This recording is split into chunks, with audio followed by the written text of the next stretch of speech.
ಇದೀಗ ಬಂದಂಥ ಅತಿ ದೊಡ್ಡ ಮತ್ತು ಭೀಕರವಾದ ಸುದ್ದಿ ಎಂದರೂ ಕೂಡ ಹೇಳ್ಬೋದು. ಅದು ಖ್ಯಾತ ಕನ್ನಡದ ಗಾಯಕಿ ಆತ್ಮಹತ್ಯೆಗೆ ಶರಣಾಗಿದ್ದಾರೆ. ಗಂಡನ ಟಾರ್ಚರ್ ಇಂದ ಈ ಘಟನೆ ನಡೆದಿದೆ ಎಂಬ ಮಾಹಿತಿ ಈಗ ಪ್ರಾಥಮಿಕವಾಗಿ ಗೊತ್ತಾಗಿದೆ. ಹಾಗಾದ್ರೆ ಯಾರು ಈ ಗಾಯಕಿ ಸಂಪೂರ್ಣ ಮಾಹಿತಿ ನಮಗೆ ಕೊಡ್ತೀನಿ. ಅದಕ್ಕೂ ನಾವು ಚಾನಲ್ ಕೂಡ ಸಬ್ಸ್ಕ್ರೈಬ್ ಮಾಡಿ ಸ್ನೇಹಿತರೆ. ಈ ಗಾಯಕಿ ಬೇರೆ ಯಾರಲ್ಲ, ಸುಷ್ಮಿತಾ ಅವರು ಕನ್ನಡದ ಪ್ಲೇಬ್ಯಾಕ್ ಸಿಂಗರ್ ಆಗಿ ಸುಮಾರು 10ಕ್ಕೂ ಅಧಿಕ ಸಿನಿಮಾಗಳಲ್ಲಿ ಆಡಿದ್ದಾರೆ. ಇನ್ನು ಮನಸ್ಸಲ್ಲ ನೀನೇ ಎಂಬ ಸಿನಿಮಾದಲ್ಲೂ ಕೂಡ ಇವರು ಆಡಿದ್ದರು.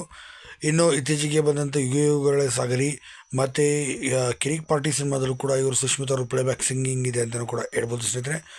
ಮತ್ತು ಇತ್ತೀಚೆಗೆ ಬಂದ ಹೆಜ್ಜಾರು ಸಿನಿಮಾದಲ್ಲೂ ಕೂಡ ಇವರು ಆಡಿದ್ದಾರೆ. ಇಂಥ ಅದ್ಭುತವಾದ ಗಾಯಕಿ ಸುಷ್ಮಿತಾ ಅವರು ಗಂಡನ ಟಾರ್ಚರ್ ತಡೆಯಲಾರದೆ ಮನೆಯಲ್ಲಿ ಫ್ಯಾನಿಗೆ ನೀಡಬೇಕಿದ್ದಂಥ ಸ್ಥಿತಿಯಲ್ಲಿ ಪತ್ತೆಯಾಗಿದ್ದಾರೆ. ಬೆಳಗ್ಗೆ ಮನೆ ಕೆಲಸದವಳು ಬಂದು ರೂಮ್ ಬಾಗಿಲು ತೆಗೆದಾಗಲೇ ಇಂಥ ದೊಡ್ಡ ಆಘಾತದ ಸುದ್ದಿ ಹೊರಬಿದ್ದಿರೋದು. ಇನ್ನು ಈ ಸುದ್ದಿಯನ್ನು ಕೇಳಿದ ತಕ್ಷಣ ಈಗ ಪತಿ ಓಡಿ ಹೋಗಿದ್ದಾನೆ ಎಂಬ ಮಾಹಿತಿ ಬರ್ತದೆ.